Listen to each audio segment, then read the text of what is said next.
You're listening to Leadership Powered by Common Sense with your host, Doug Thorpe. Here's Doug.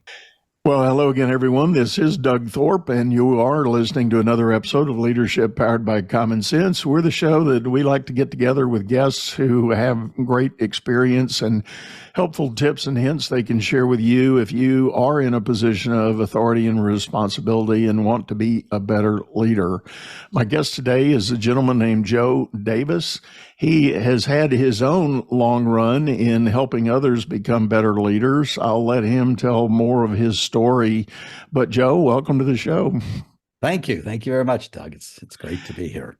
Yeah. So Joe has had a long run with the company known, or the firm known as BCG, or Boston Consulting Group. I guess it was once upon a time, right? Right. Yep. May still be in legal form. I never looked at that. I don't know. But tell us just in a real quick recap, if you will, Joe, just kind of the journey that got you into this coaching and consulting that you're doing. Well, okay, real quick. So actually, I started off as a P&G sales rep. Loved that job and talking about good learning. Matter of fact, at times it was difficult. My wife said, "You can't quit." Getting promoted a few times with P&G, and this is 40 years ago, is quite good. Then I went to business school and landed on BCG very happily and very luckily. And BCG is an up or out place. So I made the first few ups. And then once you get to a point where you're close to, hey, I could work here for a long time, of course, you really put your mind to it. And it's been a wonderful career. I think, one thing for me that's kept me in it for quite a long time is just such a variety of course, consulting, but also leadership roles, which just were very inspiring and to me personally. To be honest, I'm not sure I could have consulted good old fashioned consulting for 40 years, but supporting clients and supporting BCGers and leading has been quite a journey. So if I may, let me ask you something I often ask my executive coaching clients. Where did you get your fundamental beliefs and ideas about being a leader? Where did those come from? Well, I think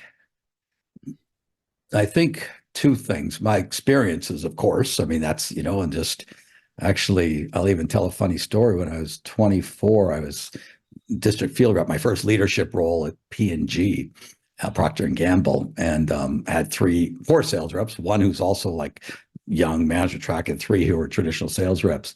And even thinking through, how does a 24-year-old help these, I think they're 35 to 40-year-olds, what do I do for them? They do the job every day. How can I help lead them? That started me on this journey. And I had some lessons there, made a few mistakes along the way, of course, just young buck, never intentional, mean mistakes, but just not very sensitive, which I can talk about if I want. And then at BCG, just over the years, we've been through, multiple different ups and downs, not BCG, but the world, and it affects the people I lead and team with.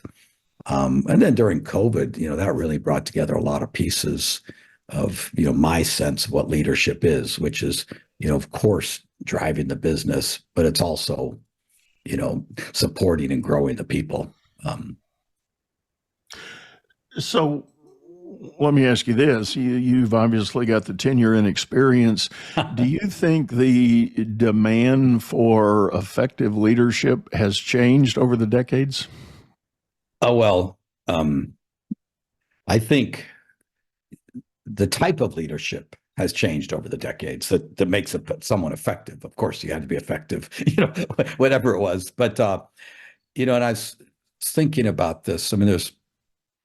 Of course, you need a leader who someone might, like what's this? Tough times require a tough leader. But I'm going to, you always need a leader who can make decisions, be decisive, think about all their stakeholders. I think what's also shifted, though, is that it's not just making tough calls. You also have to inspire and motivate and be there for the people. And I think, I could go, tell me if I go too deep, but, you think about the impact of technology. It just brought work and personal life quite a bit together.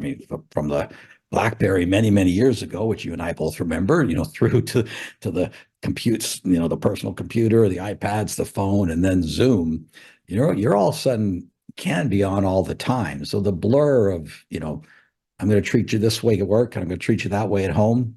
I don't think a leader can pull that off as much anymore if they, separate that completely. And then COVID, brought your living room and your bedroom into the workplace, right? So then you really had to think about, oh, who is this person there? So I think that what's changed is that you need to be, I call it a generous leader, and you also need to be the decisive business leader of the past. Neither one goes away, but both are critical.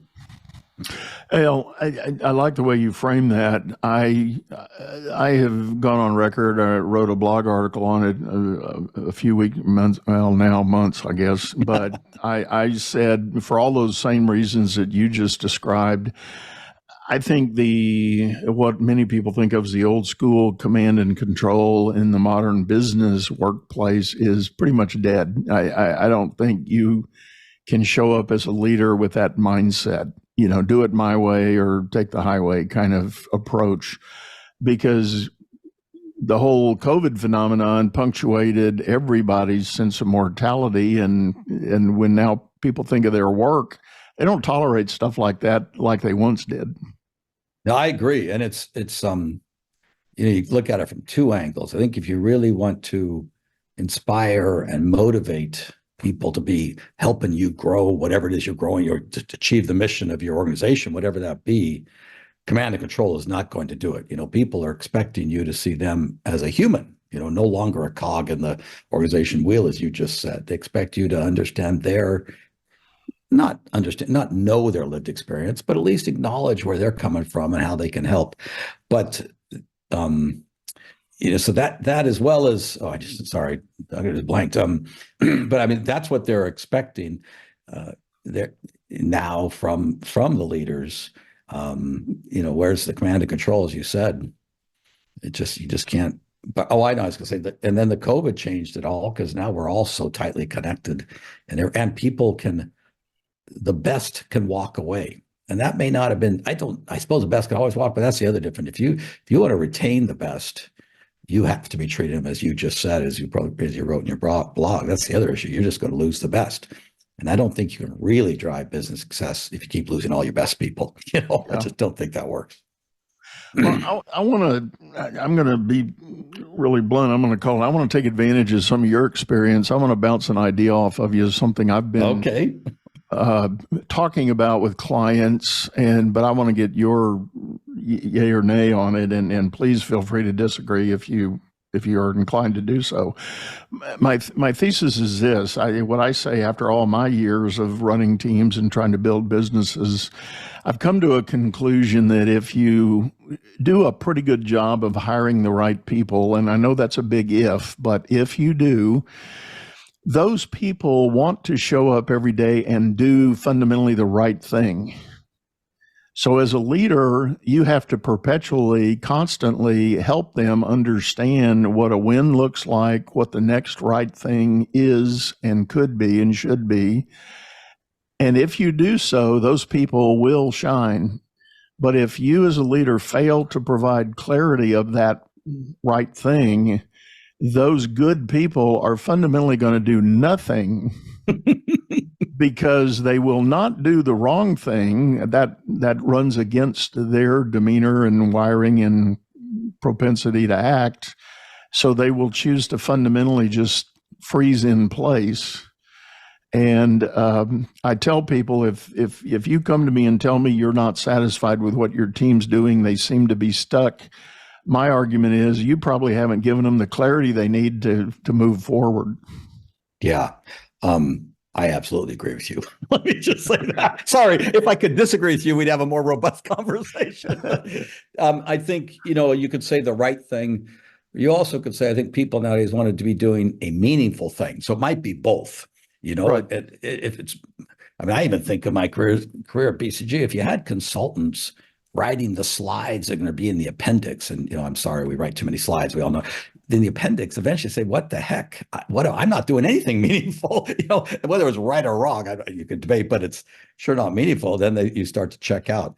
I think so I do think the role, the activity, people really now, especially more and more, is this meaningful to something that's going to drive a mission they believe in. And then to your point, essentially you say the right thing because and are you directed them? Yeah, if the team's stuck or going the wrong way, I don't know who you blame but the leader. Actually, I can't see that. That's just who you blame.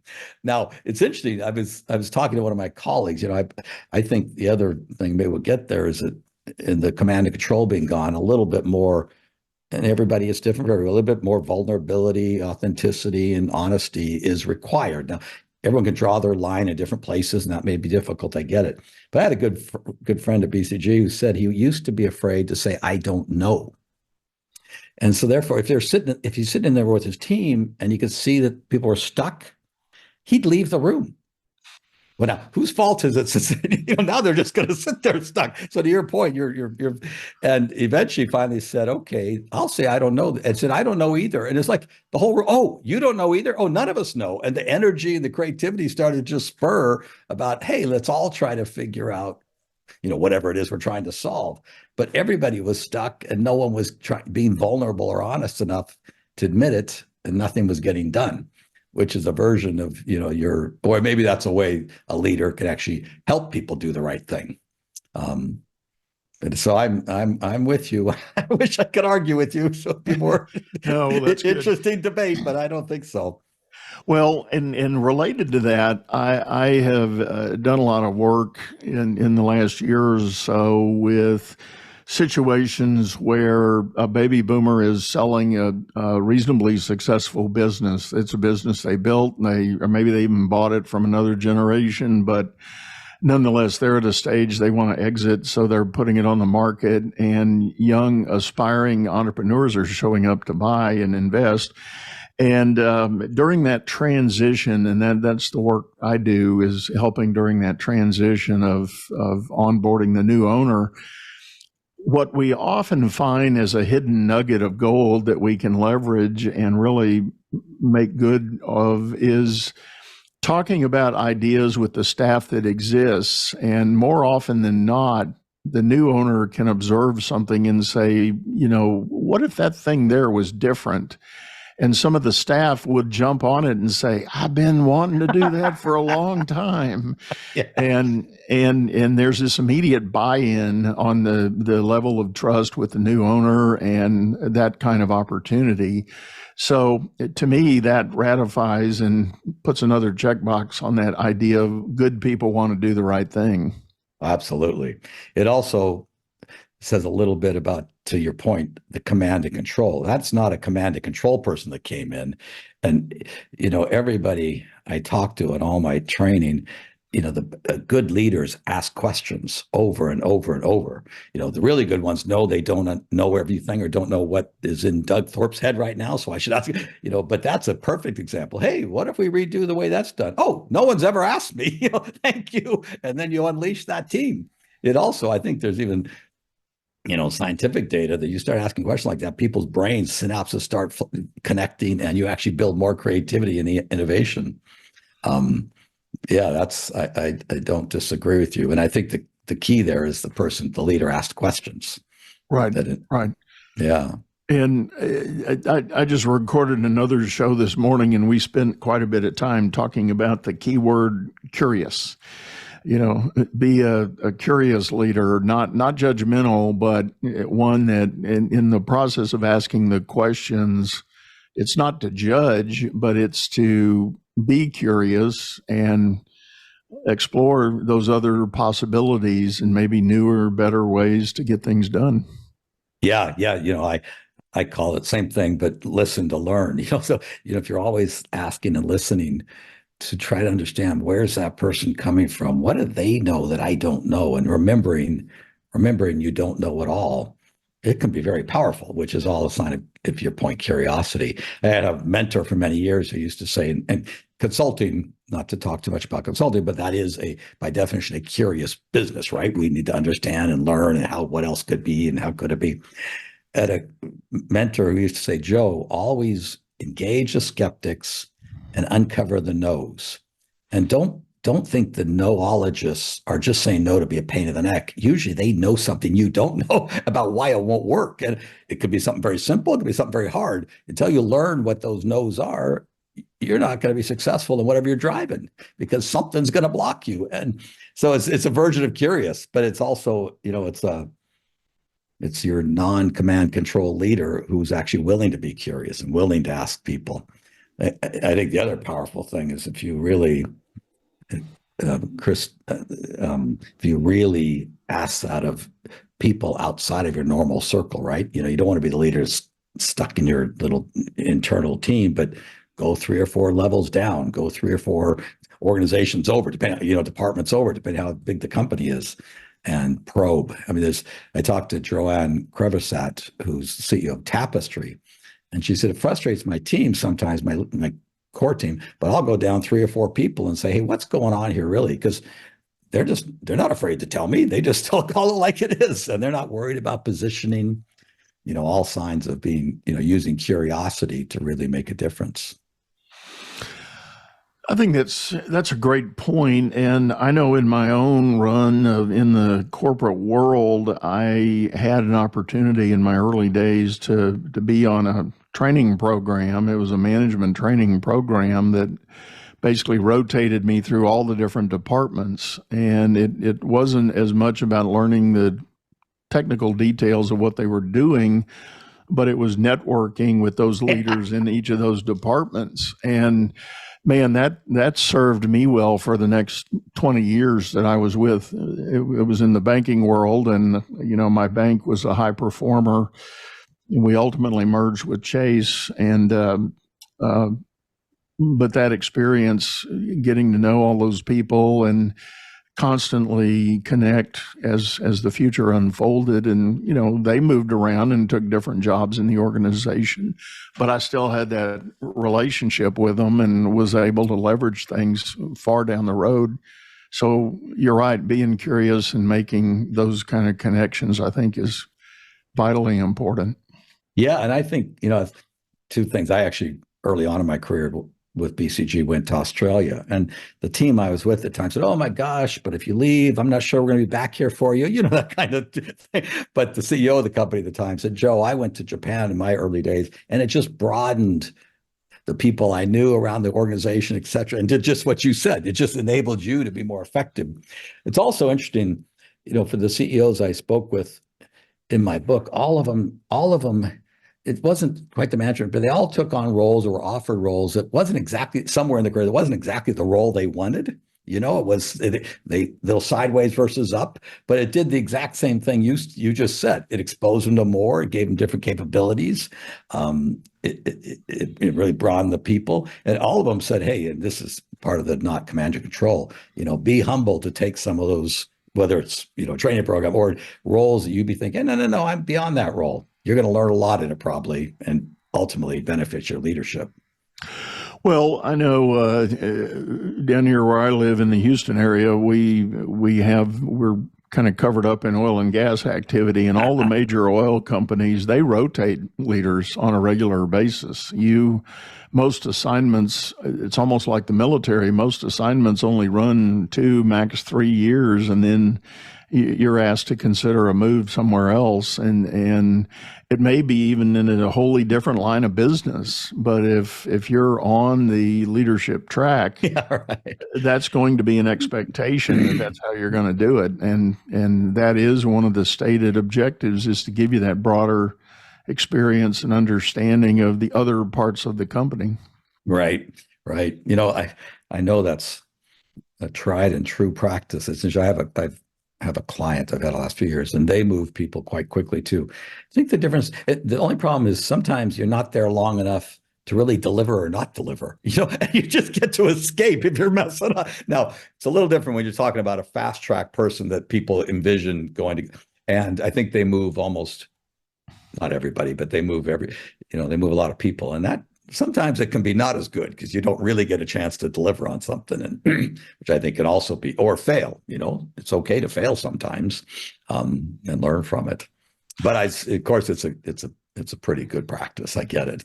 I agree with you, and there was a caveat that I learned about at one of the big oils. They, if you think about what those companies do, they have these massive, literally billion-dollar infrastructures of, like, for instance, a refinery.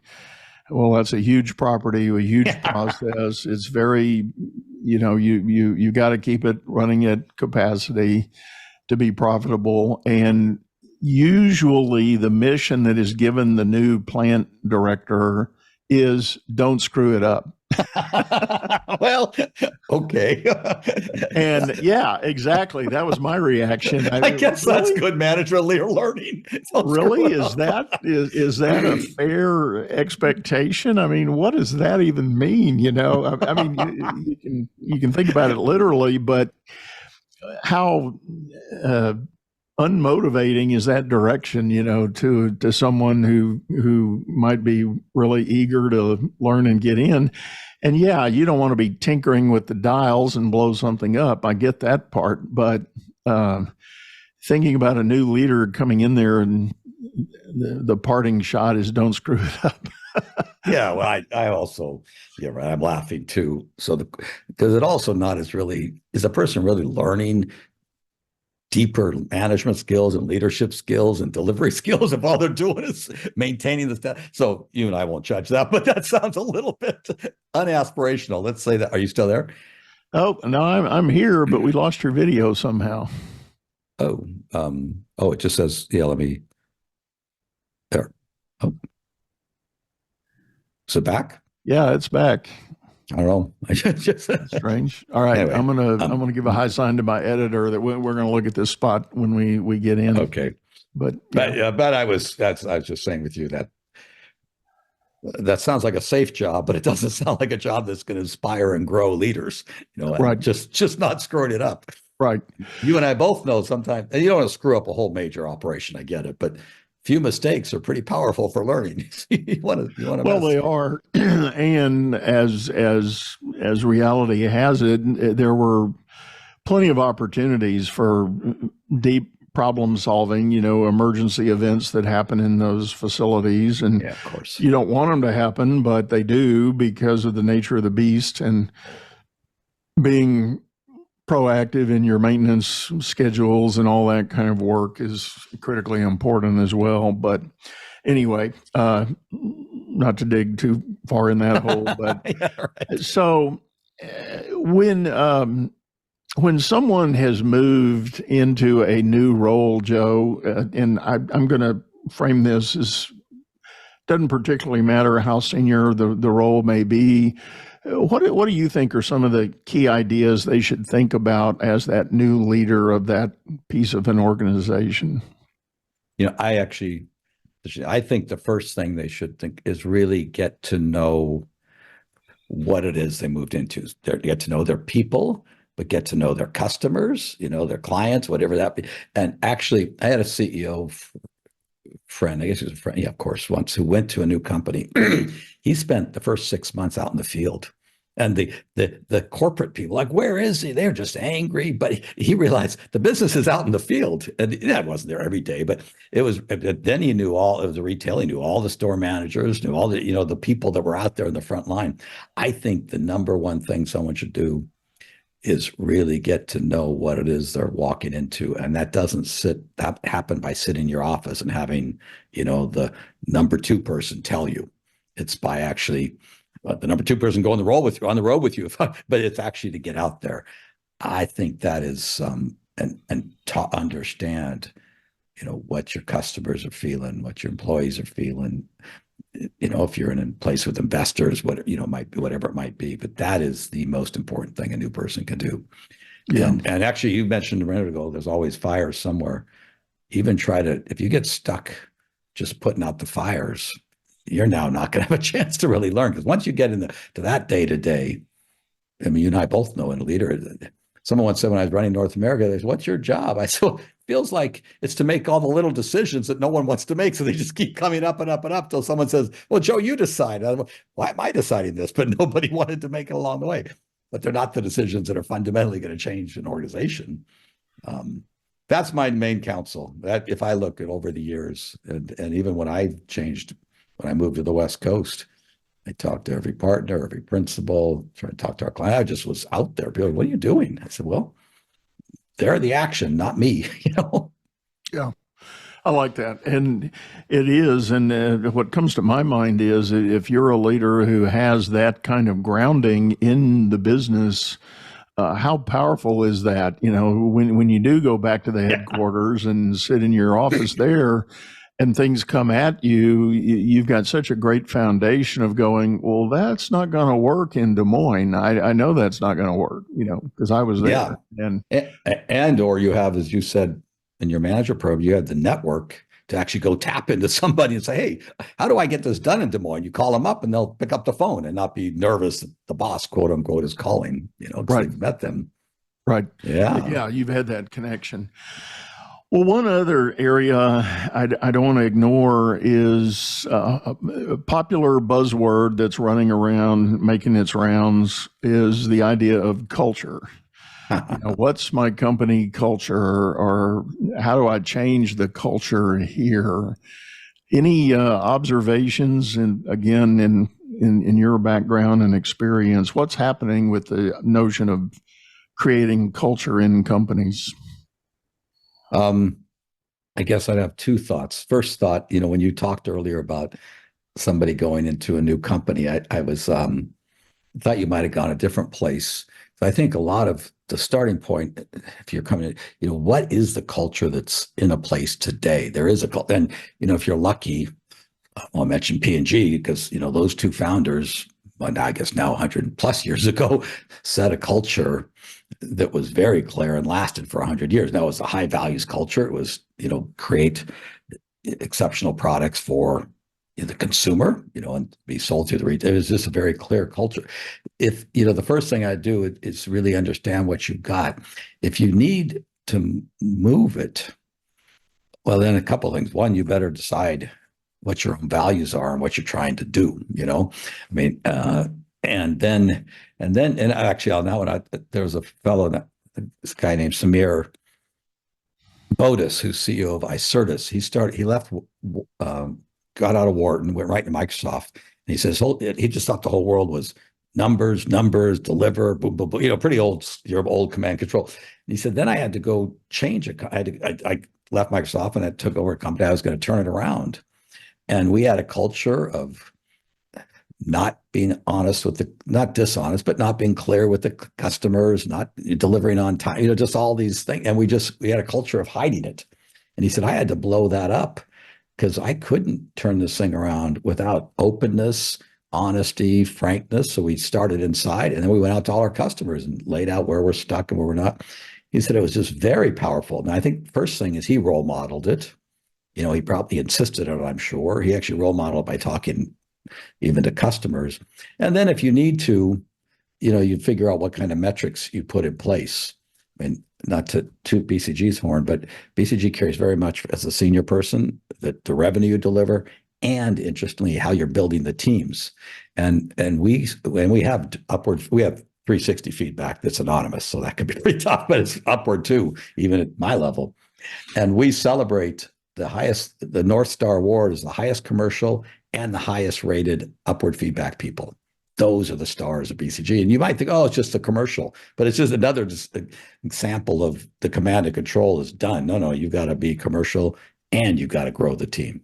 And if you break the team multiple years in a row, it's not pleasant. Let me say that. Yeah. So there are different tools one can use also to create a culture, but it depends on how big the company is. It depends on how deep the culture is not the one you want. It's not very easy to change cultures.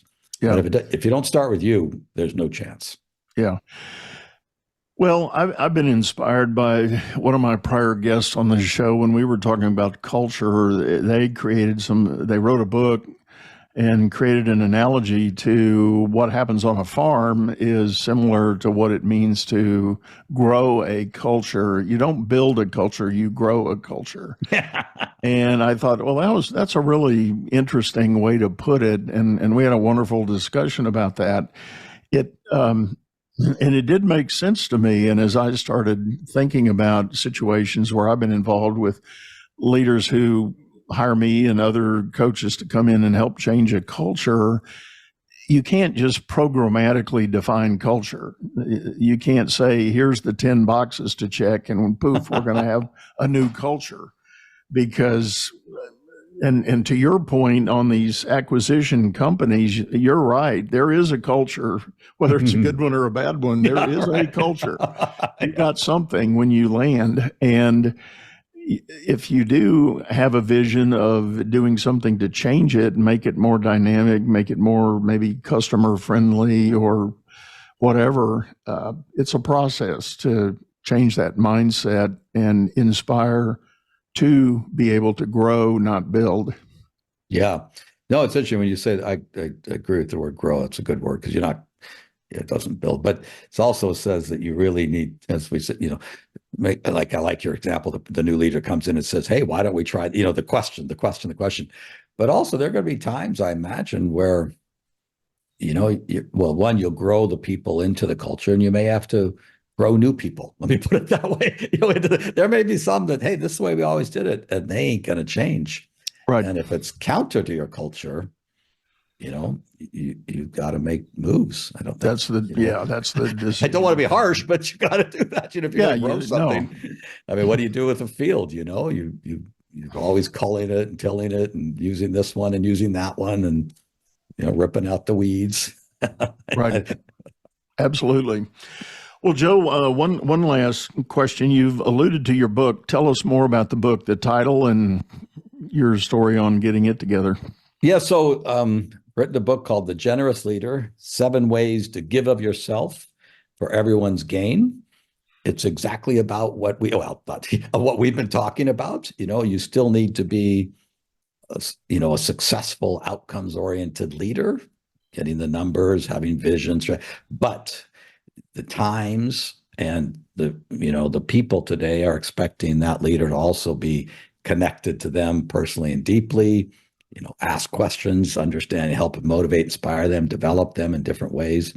So that's it. It's got 7 traits that I think people can push. It's got a lot of how-tos. I'm a practical guy. I'm not a theoretical consultant. I'm a retail consultant. So there's a lot of interesting how-tos. It was never written a book. It was quite a journey.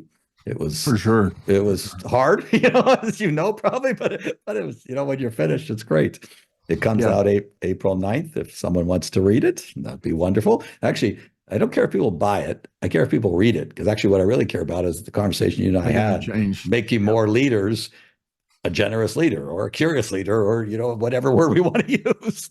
I just think, and that ripples through society. And, we could talk about our country now where people need to maybe take the perspective of each other a little bit more. They can disagree, but at least understand where the other person's coming from.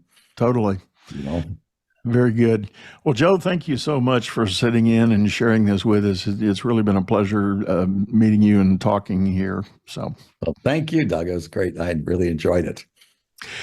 And with that, folks, I do want to remind you, we're going to have links in the show notes for information about Joe and his book. If you want to get a hold of him and learn more, it will be in the show notes. So please check that out.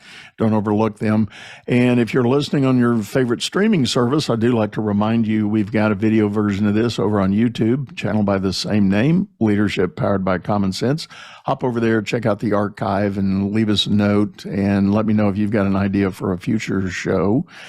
So I think we're about done. And with that, we're going to say goodbye, put a wrap on it, and go out there, make it a great day. You've been listening to Leadership Powered by Common Sense, hosted by Doug Thorpe. If you would like to know more about the coaching and advisory services he provides, visit dougthorpe.com.